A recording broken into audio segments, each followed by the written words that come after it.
শুনছি আজকের এই স্কুলের শিক্ষক, সম্মানিত শিক্ষক এবং যাকে গুরু বলা হয়, সঙ্গীত শিক্ষক এবং গুরু শ্রদ্ধেয় শ্রী হরিদাস চন্দ্র বর্মন, তার কাছে এখানে আজকে স্কুল সম্পর্কে দু একটি কথা শুনবো যে এখানকার বাচ্চারা কীরকম উৎসাহী।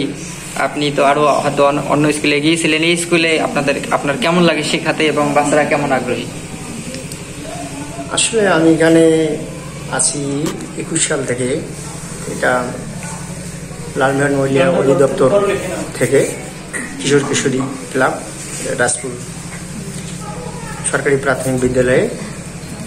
তা মোটামুটি এখানে উপস্থিত খুব ভালোই, মানে 30 জন বাচ্চাদের মধ্যে একটা লিস্ট আছে এখানে।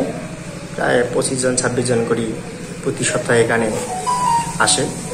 তার আগ্রহ বাচ্চাদের খুব ভালো, তার খেলাধুলায়, সঙ্গীতে, যে কোনো দিক দিয়ে মোটামুটি তারা পারে। আচ্ছা, বাচ্চারা আগ্রহী কিরকম, যে এখানে শেখার আগ্রহ কিরকম? শেখার আগ্রহ মোটামুটি বাচ্চাদের আছে, পারে কিরকম আসে এবং বোঝে তারা, যেটাই আমি শিখাই এটা অতি তাড়াতাড়ি পারে। আচ্ছা, আমরাও আশা করি আপনার মতো শিক্ষক যে এখানে থাকবে, বাচ্চারা তাড়াতাড়ি শিখবে, এটা আমরা জানি এবং চিনি। অনেক ধন্যবাদ আপনাকে। টিভি চ্যানেলের পক্ষ থেকে আপনাকেও ধন্যবাদ।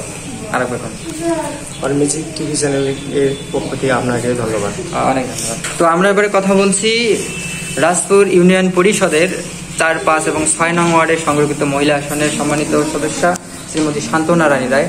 আপনি আজকে এখানে ক্লাসে দেখলাম, আপনি কি প্রতি ক্লাসে আসেন নাকি?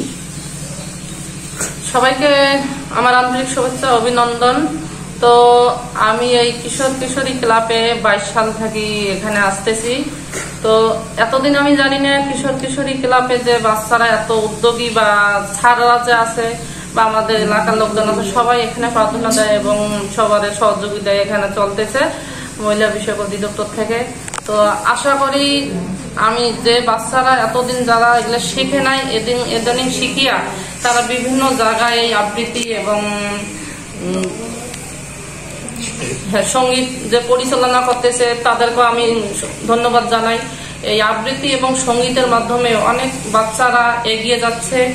তা আমি চাই এই অলমিউজিক টিভি যে আছে এর মাধ্যমে যাতে আরো পরিচালনা হয় এবং বেশি বেশি করে নিউজটা দেওয়া হয়, যাতে সবাই জানে যে আমাদের এই রাজপুর ইউনিয়নে একটা ভালো উদ্যোগী একটা কিশোর কিশোরী ক্লাব আছে। এই ক্লাবের মাধ্যমে যারা কিশোর কিশোরী জগত স্কুলে অন্তর্ভুক্ত হয় নাই তারাও এখানে অন্তর্ভুক্ত হোক, এটাই আমি আশা করি। ধন্যবাদ, অনেক ধন্যবাদ আপনাকে।